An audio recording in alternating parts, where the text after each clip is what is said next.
Hi friends, அனைவருக்கும் வணக்கம். நாளைக்கு பங்குனி உத்திரம் ஏப்ரல் 11. நாளைக்கு வெள்ளிக்கிழமை பங்குனி உத்திரம். இந்த நாளுக்கான ஒரு சிறப்பு வழிபாடு முறையை மறக்காமல் செய்யுங்க. என்னன்னு பார்த்தீங்கன்னா, நாளைக்கு வெள்ளிக்கிழமை காலை 11 மணி முதல் 12 மணி வரை செவ்வாய் ஹோரை.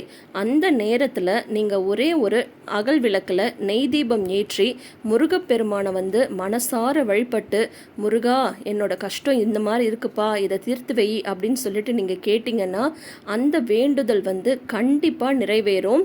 அது திருமண தடையாக இருந்தாலும் சரி, பிள்ளை பேருக்காக இருந்தாலும் சரி, முக்கியமாக நீங்கள் கடன் வாங்கியிருக்கீங்க, அந்த கடன் அடையணும், நீங்கள் வாடகை வீட்டில் இருக்கீங்க, சொந்த வீடு கட்டி சொந்த வீட்டில் குடியேறணும் அப்படின்னு சொல்லிட்டு மனசார வேண்டிக்கிட்டு, உங்களுடைய வேண்டுதல் எதுவாக இருந்தாலும் சரி, உறவு முறைகளுக்குள்ளார சிக்கல் இருந்தாலும் சரி, இல்லை பண பிரச்சனை, கடன் பிரச்சனை, அது எந்த விதமான பிரச்சனையாக இருந்தாலும் சரி, உங்களுக்கு ஏதாவது உடம்புக்கு ஏதாவது சின்ன சின்னதாக பிரச்சனை வந்துட்டே இருக்குப்பா, என் உடல் ஆரோக்கியம் நல்லா இருக்கணும் அப்படின்னாலும் சரி, எல்லாத்தையும் மனசார வேண்டிக்கிட்டு முருகனுக்கு ஒரு நெய் தீபம் ஏற்றி இந்த 11 to 12 இந்த செவ்வாய் ஓரையில் நீங்கள் வழிபாடு செய்யும்போது உங்களுடைய வேண்டுதல் கண்டிப்பாக நிறைவேறும்.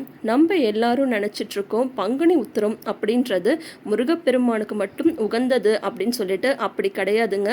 பங்குனி உத்திரத்தன்னைக்கு தான் முருகப்பெருமான் தெய்வானையை திருக்கல்யாணம் பண்ணாங்க. அது நம்ம எல்லாருக்கும் தெரியும். ஆனால் அன்னைக்கு தான் சிவபெருமான் பார்வதி தேவியை கல்யாணம் பண்ணியிருக்காரு. ராமர் சீதையை கல்யாணம் பண்ணியிருக்காரு. எம்பெருமான் அரங்கநாதர் ஆண்டாளை மனைவியாக ஏற்றுக்கிட்ட நாள் அன்னைக்கு தான் அவங்களுமே ஆண்டாளை அவங்களோட மனைவியாக ஏற்றுட்ருக்காங்க. இதனால் பார்த்திங்கன்னா, இந்த பங்குனி உத்திர திருநாளில் நம்ம இந்த மாதிரி சிறப்பு வழிபாடு செய்யும்போது எப்பேற்பட்ட திருமண தடையாக இருந்தாலும் அது நீங்கி திருமணம் கைகூடும் என்பது ஐதீகம்.